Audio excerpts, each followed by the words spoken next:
Flash në Top Albania Radio. Informacionet kryesore të ditës.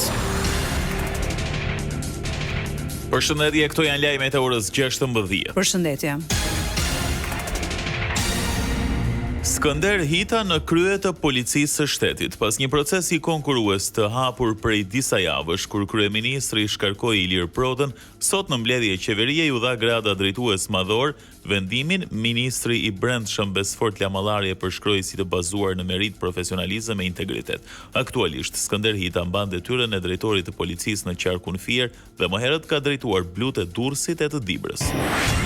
Emër problematike cilësoi Sali Berisha Skënder Hitën, i emëruar sot në krye të policisë së shtetit. Kryetari demokrat ju referua si Skënder Balluku.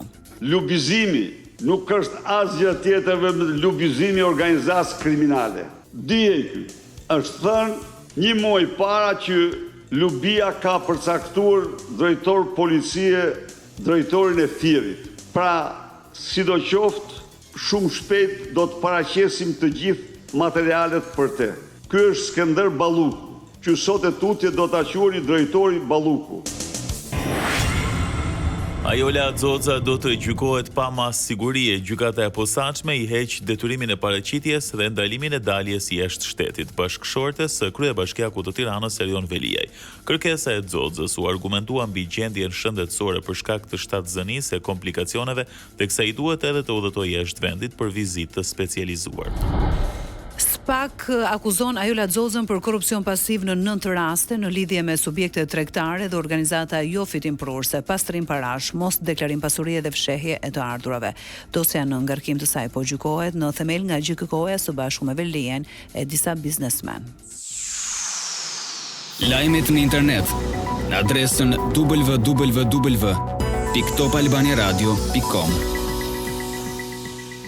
Kryeministri Edi Rama tha sot se është objektiv i arritshëm mbyllja e kapitujve të negociatave me Bashkimin Evropian deri në vitin 2027. Rama theksoi se ky proces do të forcojë drejtësinë dhe luftën kundër korrupsionit. Patjetër që ky proces konsolidon institucionet e drejtësisë, të cilat tani më kanë kaluar një fazë tjetër, pasi kanë pavarësinë që se kanë pasur kurrë, dhe ndërkohë në procesin e konsolidimit do duhet të rrisin profesionalizmin, pamshmërinë, sigurisht pastaj edhe cilësinë e shërbimeve të tyre.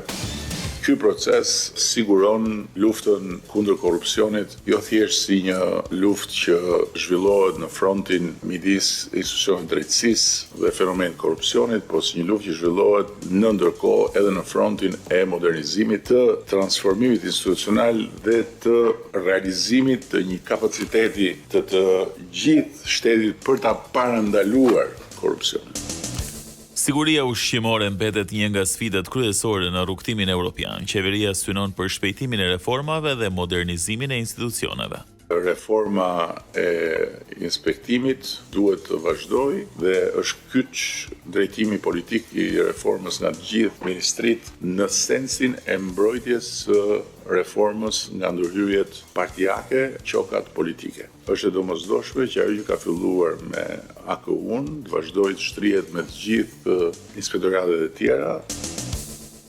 Top Albania Radio.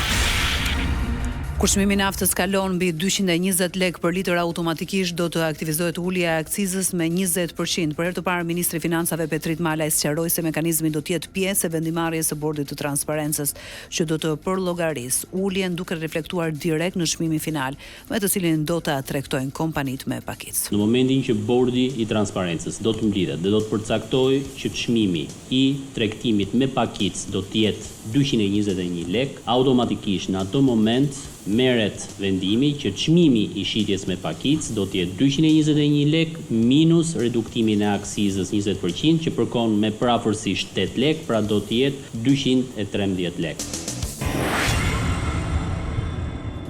Lufta në lindjen e mesme, nafta shkon në $117 për fuqi dhe bursat po bien, sidomos në Azi ku ka mungesa të mëdha me furnizime. Ndërkaq presidenti Trump po shqyrton kontrollin e një pike kyçe të naftës. Është fjala për ishullin strategjik Harg, pika kryesore e eksportit të arit të zi nga Irani. Lajmi nga rajoni. Zgjedhja e presidentit të Kosovës, kryeministri Albin Kurti paralajmëron bisedime me opozitën. Kurti tha se do të ftojë në takime liderët e partive opozitare në përpjekje për siguruar votat e nevojshme për zgjedhjen e presidentit të ri të vendit. Kurti tha se deri më tani nuk ka pasur kohë për të zhvilluar konsultime të brendshme lidhur me këto takime për shkak të një vizite në Paris, por shtoi se do të ndodhin së shpejti. Konsultimet e brendshme do t'i zhvillojë sot dhe nesër e pastaj do të vinë ftesat për opozitën. Dhe tani një njoftim i rëndësishëm, Big Brother VIP do të zhvendoset për të mërkurën duke lënë vend nesër transmetimit të ndeshjes Kosovë-Turqi për kualifikueset në botror. Ndeshja do të transmetohet ekskluzivisht në Top Channel dhe digital në orën 20:45 minuta.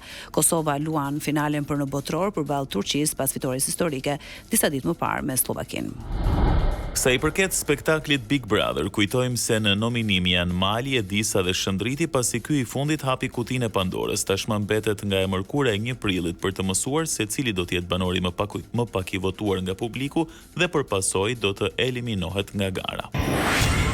Kosova shumë pranë ëndrrës për të kualifikuar në finalet e botrorit të futbollit 2026. Ekipi është gati për ndeshjen me Turqinë dhe qeveria i dha 500.000 euro shpërblim duke i premtuar 1 milion të tjera nëse fiton me Turqinë. Sot në një konferencë kapiteni Vedat Mureqi tha se kualifikimi në botror do të ishte lumturia më e madhe pas pavarësisë.